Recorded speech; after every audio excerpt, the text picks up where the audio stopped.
Muy bien. Sí, entramos los alumnos.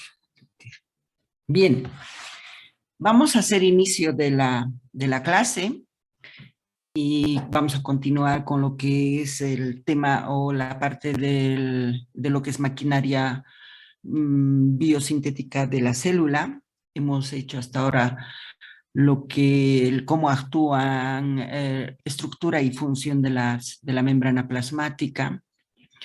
Hemos hecho dónde se sintetizan y cómo es la estructura del retículo endoplásmico rugoso, qué función desempeña. Hemos hemos hecho las diferentes funciones de la membrana plasmática, y dentro de ellas hemos visto pinocitosis, ¿no es cierto? Y vamos a continuar con lo que es la función de la membrana plasmática. Dentro de las funciones, aparte de realizar la pinocitosis, que es por una invaginación de la membrana plasmática con la participación de ciertas proteínas o receptores de superficie, como es la clatrina. Vemos de que también existe otro tipo de función de la membrana plasmática, que es la fagocitosis. ¿Cuál es la diferencia de la fagocitosis y la pinocitosis? La diferencia es que en la pinocitosis, o en la endocitosis, no existe deformación de la membrana celular, solamente, no hay deformación de todo el citoesqueleto de la membrana celular. En cambio, en la fagocitosis existe una deformación de toda la célula, de todo su citoesqueleto, que le permite modificar su forma a la membrana plasmática. Esto solamente se produce en aquellas células altamente especializadas de realizar esta función de la fagocitosis. ¿Cuáles son esas células que realizan la función de la fagocitosis? Los macrófagos, ¿no es cierto? Y los neutrófilos.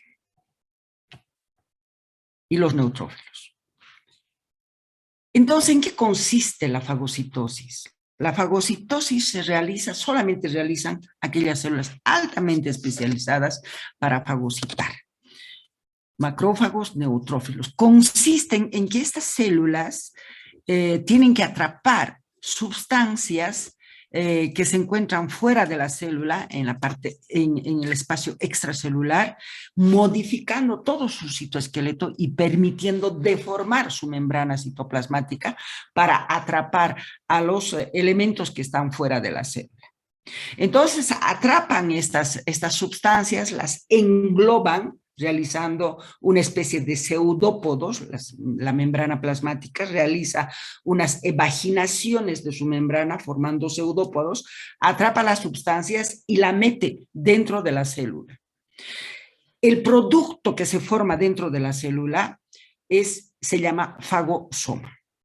Este fagosoma se forma cuando se desprende esa vesícula de la membrana plasmática y se llama fagosoma. Este fagosoma tiene que unirse al lisosoma, que es ese organito intracitoplasmático membranoso que tiene muchas enzimas hidrolíticas ácidas. Entonces el fagosoma se une al lisosoma y se forma el fagolisosoma. Y posteriormente, dentro del fagolisosoma, se van a desintegrar todo el material que ha sido interiorizado a través de la fagocitosis. Hay una desintegración del material por estas enzimas lisosómicas, las enzimas hidrolíticas, que son casi como 40 enzimas hidrolíticas que tienen los lisosomas. De esta desintegración del material van a ver como resultado materiales que sirven a la célula, son nutrientes que sirven a la célula, que son utilizadas para todas sus funciones de la célula. Y los elementos que no le sirven a la célula, que son los desechos, se llaman desechos de este proceso, son eliminados por exocitosis. Entonces, ¿qué quiere decir? Que estas vesículas, que esas vesículas cargadas de ese material, de esos desechos, van a tener que ser expulsadas hacia afuera. Entonces, la membrana de esa vesícula se va a ir a fundir a la membrana plasmática y el material que nos le sirve va a ser eliminada hacia el exterior. Por eso es que en un proceso de endocitosis, en un proceso de fagocitosis, ni se gana ni se pierde membrana plasmática. ¿Sí? Estamos hablando de esto, de la fagocitosis. La anterior clase hemos hablado sobre lo que es endocitosis. Miren, en la endocitosis no hay deformación de la célula, no se modifica su citoesqueleto, solamente hay una invaginación sin deformación de la membrana plasmática, solamente hay una invaginación de la membrana plasmática por la ayuda de estas proteínas, de estas sustancias. La caveolina en este caso y en este caso la clatrina. Ambos procesos son endocitosis. Este es el proceso de la fagocitosis. Acá están el lisosoma, que son organitos intracitoplasmáticos membranosos que tienen una porción interna muy ácida. Acá está. Este es la fagocitosis. Aquí verán que hay una deformación de la membrana plasmática, diferente a esta.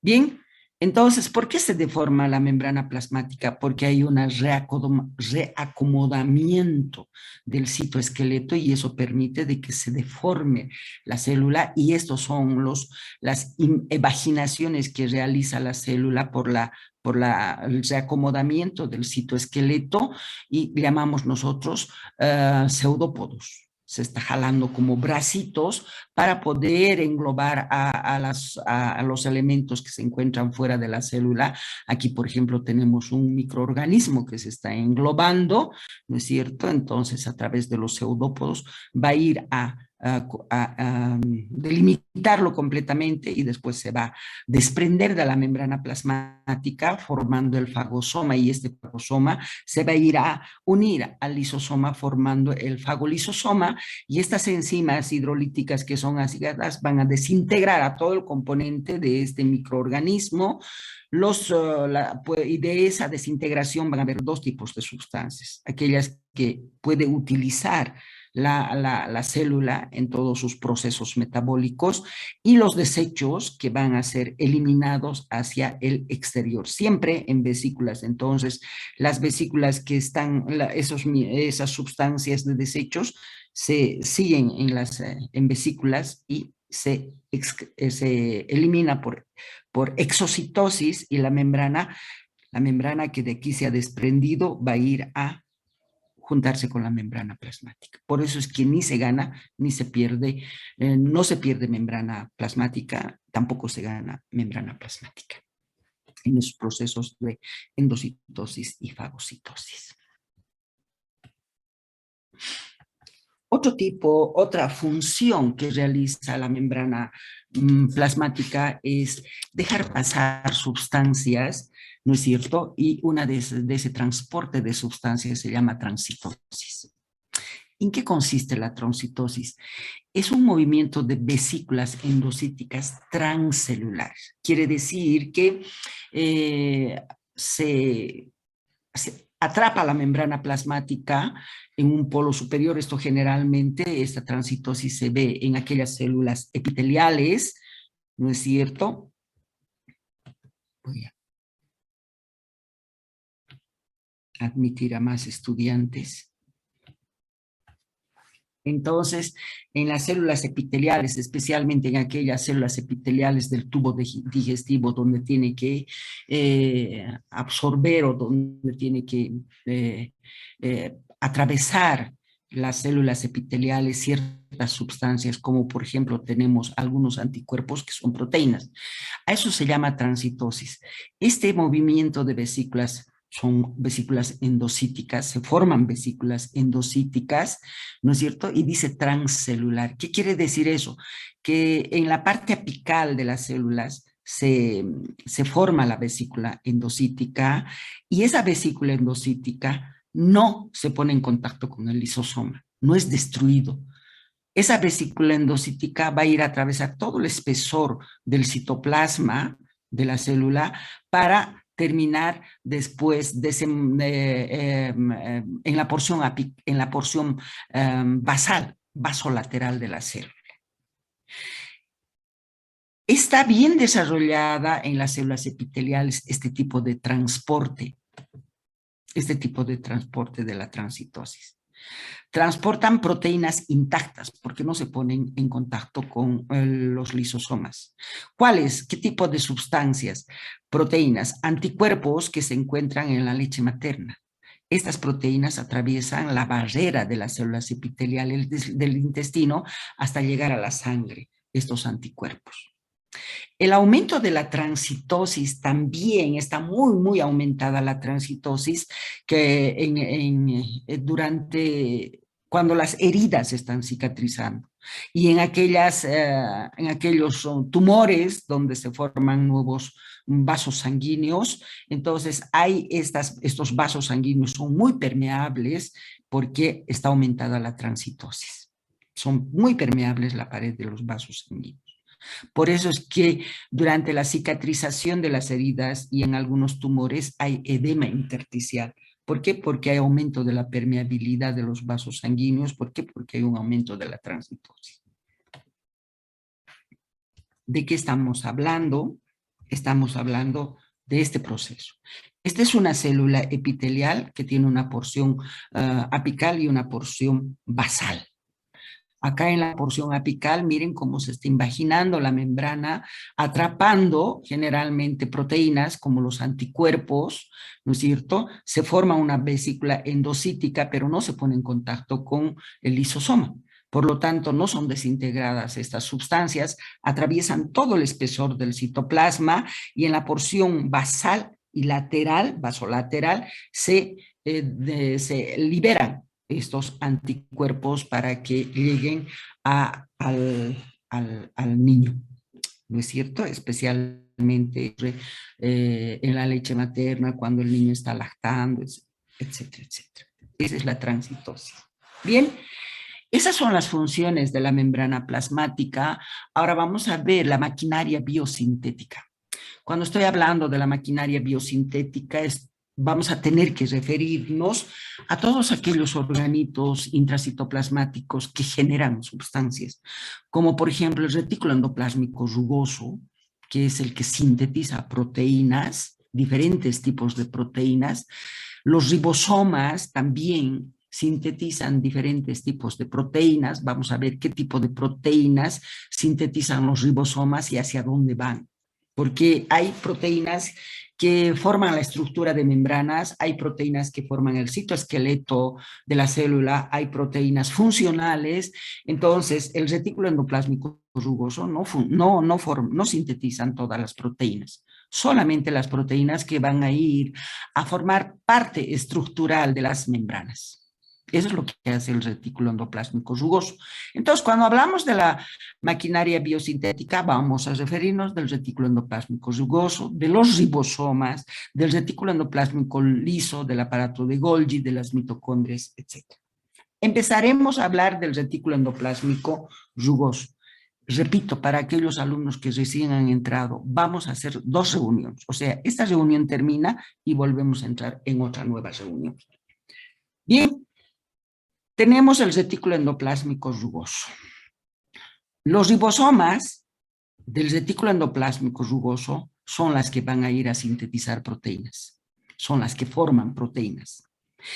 Estas proteínas que son formadas en los ribosomas del retículo endoplásmico rugoso tienen que ser distribuidas a las membranas, a la membrana plasmática y a las membranas del retículo endoplásmico rugoso, del lisosoma, de las mitocondrias, o sea, sintetiza proteínas para ser distribuida a las diferentes membranas membrana plasmática y membrana de los órganos.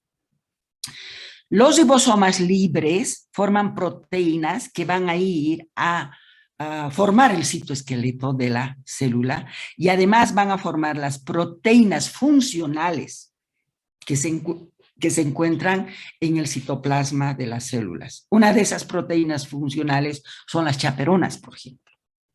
¿Qué son las chaperonas? Controlan la formación de las proteínas, controlan que se formen proteínas buenas para que la célula pueda utilizarla. Son proteínas que controlan la buena formación de las proteínas, las chaperonas.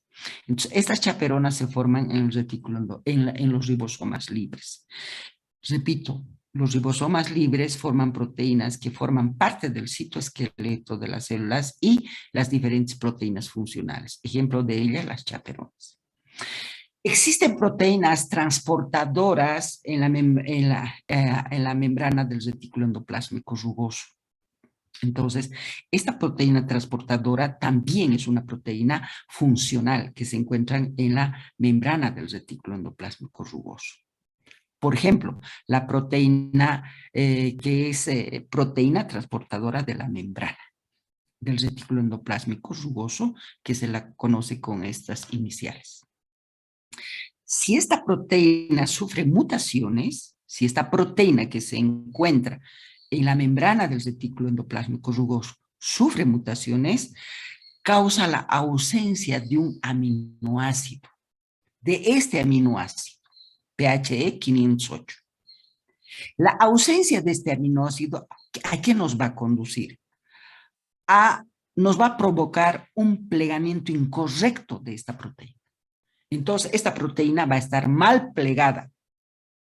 Y si esta proteína está así mal plegada, o sea, se ha formado una proteína PES 508 por la mutación de esas, entonces, ¿qué vamos a tener? Se van a retener estas proteínas en el retículo endoplásmico rugoso. Estoy hablando de la retención de esas proteínas mal sintetizadas, mal plegadas. A esas proteínas, las chaperonas, las identifica y no le permite salir del retículo endoplásmico rugoso. No le permite salir del retículo endoplásmico rugoso. Y se van a ir acumulando en el retículo endoplásmico rugoso y a eso la acumulación de proteínas mal plegadas dentro del retículo endoplásmico rugoso se llama estrés del retículo endoplásmico rugoso. Si hubieran salido las proteínas mal plegadas al citoplasma, estas chaperonas las van a marcar a esas proteínas mal plegadas. Las marcan, ¿para qué? Para que sean reconocidas por otro elemento que son los proteosomas, que son los que van a reconocer a las proteínas mal plegadas que están juntas a las chaperonas. Entonces, ¿qué van a hacer los proteosomas? Las van a desintegrar a estas proteínas mal plegadas. No va a permitir que se acumulen proteínas mal plegadas en el citoplasma de las células, las chaperonas y los proteosomas. Bueno, si las proteínas mal plegadas se acumulan en el retículo endoplásmico rugoso, va a sufrir estrés del retículo endoplásmico rugoso. Y esto va a hacer de que esa célula entre en apoptosis. Quiere decir que el estrés del retículo endoplásmico rugoso va a estimular a esa muerte celular programada para que esa célula pueda morir por apoptosis. No puede estar esa célula así en un estrés de retículo endoplásmico. Lo normal es que sea eliminado por apoptosis esta célula con estrés del retículo endoplásmico rugoso. Otras proteínas funcionales que forman el retículo endoplásmico rugoso es la proteína del choque térmico. La proteína del choque térmico, ¿qué hacen estas? Se ocupan de reciclar, retirar las proteínas dañadas y desnaturalizadas también. Otra proteína es la ubiquitina, es una proteína. marca las proteínas desnaturalizadas para facilitar la unión a los proteosomas. Los proteosomas reconocen a la ubiquitina que está unida a las proteínas desnaturalizadas. Entonces se une a esas proteínas desnaturalizadas porque están marcadas con la ubiquitina y las degrada. Y de esa manera nunca vamos a tener acúmulo de proteínas desnaturalizadas o mal plegadas. Las sirtuinas son unas sustancias que actúan sobre la acetilación y la desacetilación de las histonas, promoviendo la transcripción de los genes codificantes de proteínas que aumentan la actividad metabólica e inhiben los efectos de los radicales libres. Entonces quiere decir que las sirtuinas es una sustancia que actúa como antioxidante, porque no permite que que se acumulen radicales libres. Inhibe los efectos de los radicales libres y aumenta la actividad metabólica. Esa es la función de estas sirtuinas. Vamos a tener que hablar mucho de las sirtuinas cuando estemos hablando en lesión celular. La proteína RAS, la proteína G, traducen señales de receptores celulares. Todas estas proteínas son proteínas funcionales que son sintetizadas en los ribosomas libres. Las ciclinas, las cinasas también son proteínas que regulan el ciclo celular en el núcleo. Aparato de Golgi.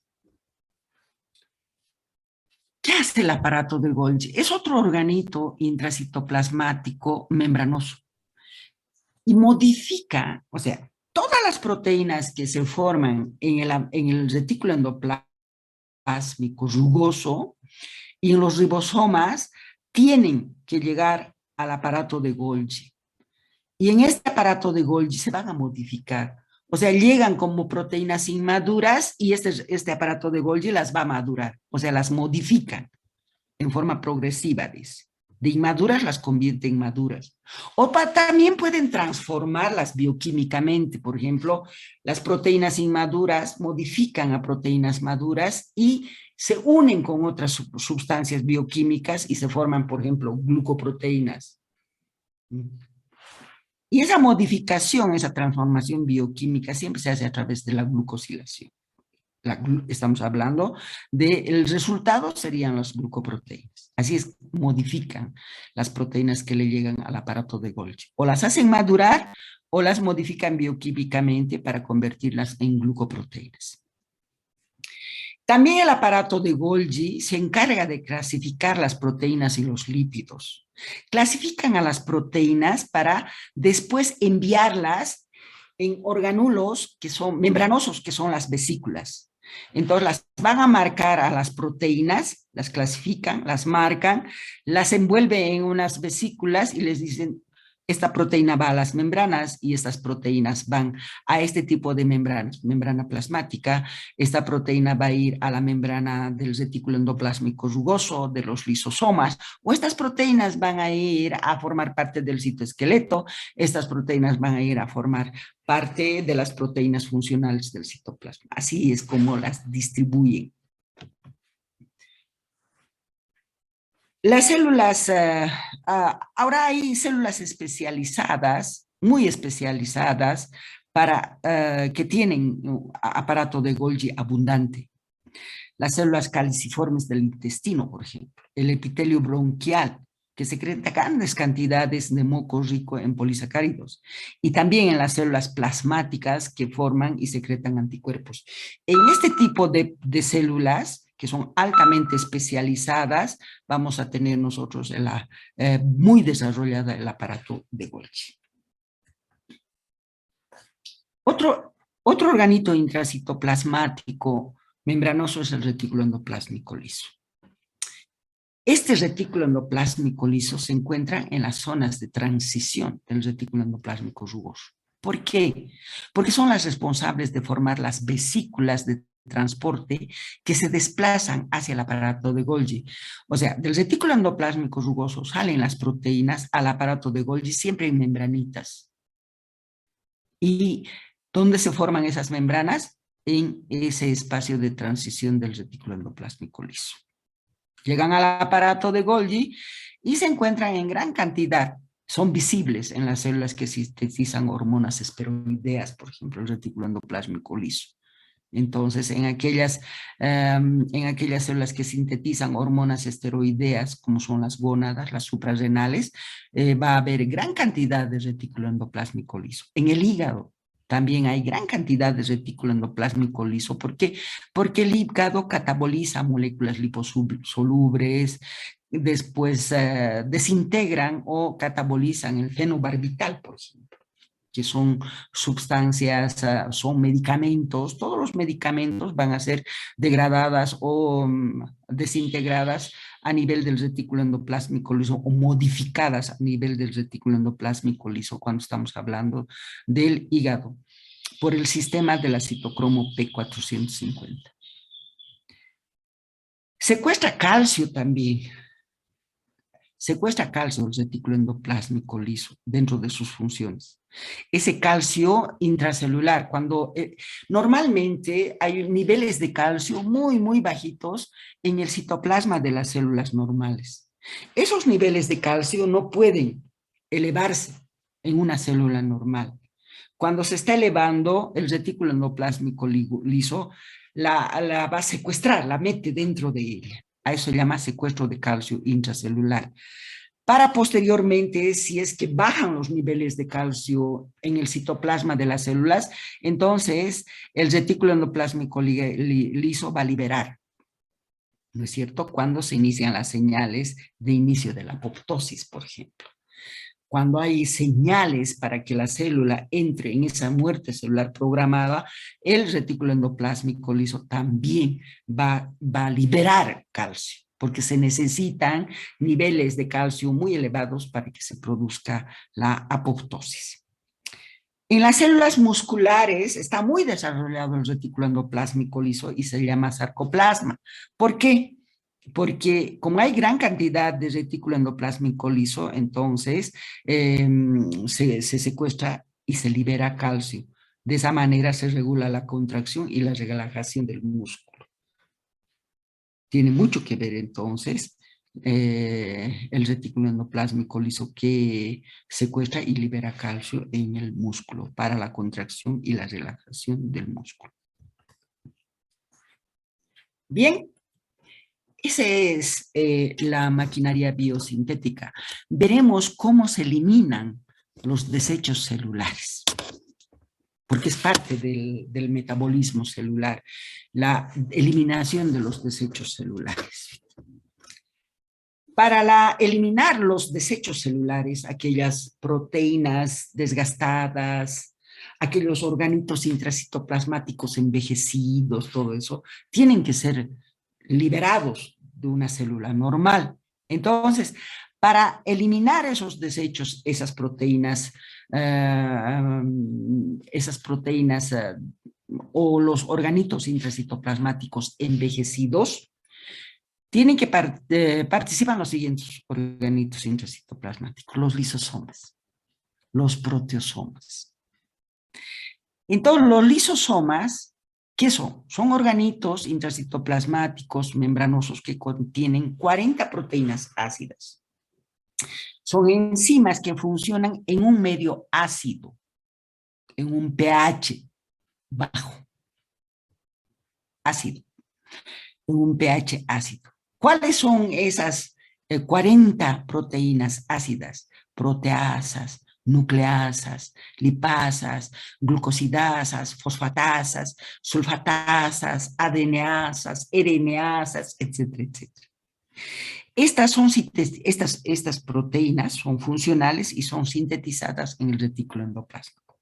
Posteriormente son marcadas con la manosa 6-fosfato. Estas proteínas que son sintetizadas en el retículo endoplásmico son marcadas en el aparato de Golgi con la manosa 6-fosfato para después ser modificada en el aparato de Golgi.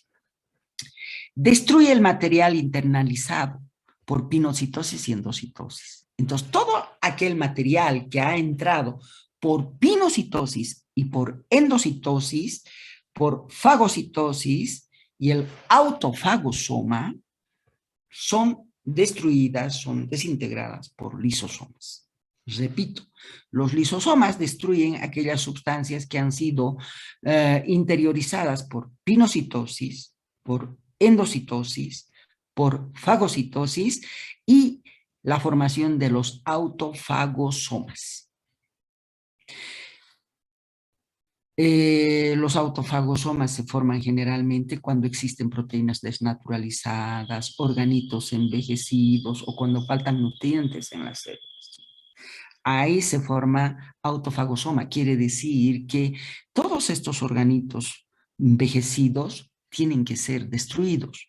Entonces, estos organitos envejecidos son rodeadas de membrana y ahí se forma el autofagosoma. Y esos se unen a los lisosomas y todos estos elementos tienen que ser desintegrados. Se unen al lisosoma para ser destruido y posteriormente eliminado. O sea, todas las sustancias degradadas que no les sirven son eliminadas por exocitosis fuera de la célula. Y algunas sustancias que puede reutilizar la célula son reutilizadas. Ahí está. Tenemos, miren, la endocitosis. Ahí está la pinocitosis también, la fagocitosis. A esto se llama heterofagia. ¿Por qué? Porque está comiendo sustancias fuera de la célula. Heterofagia. Y la autofagia es cuando los organitos envejecidos, aquí está el aparato de Golgi, la mitocondria, perdón, es una mitocondria, ¿no es cierto? Luego podrían ser aparato de Golgi, retículo endoplásmico rugoso envejecidos, etcétera, etcétera. Esas sustancias son englobadas por unas membranas que se forman, ¿no es cierto?, en el retículo endoplásmico liso. Ahí se forman en un retículo endoplásmico de transición, ahí es donde se forman estas membranas. Entonces las membranas formadas vienen y van a englobar a todos estos elementos desnaturalizados, envejecidos, y vamos a tener la formación de un autofagosoma. Entonces, a eso se llama autofagia, comer sus propios nutrientes, se está comiendo sus propios nutrientes, por eso llamamos autofagia. Cuando comen sus nutrientes de afuera se llama heterofagia. Bien, tanto el resultado de la autofagia y el resultado de la heterofagia, vamos a tener esos autofagosoma, el fagosoma, el endosoma, van a ir a unirse a los lisosomas y ahí en los lisosomas se van a degradar, se van a destruir y los elementos que no les sirven van a ser expulsados por exocitosis. Ahora, hay muchas sustancias que no pueden ser degradadas completamente y no pueden ser expulsadas completamente. A eso se llaman cuerpos residuales. Se quedan dentro de la célula como cuerpos residuales.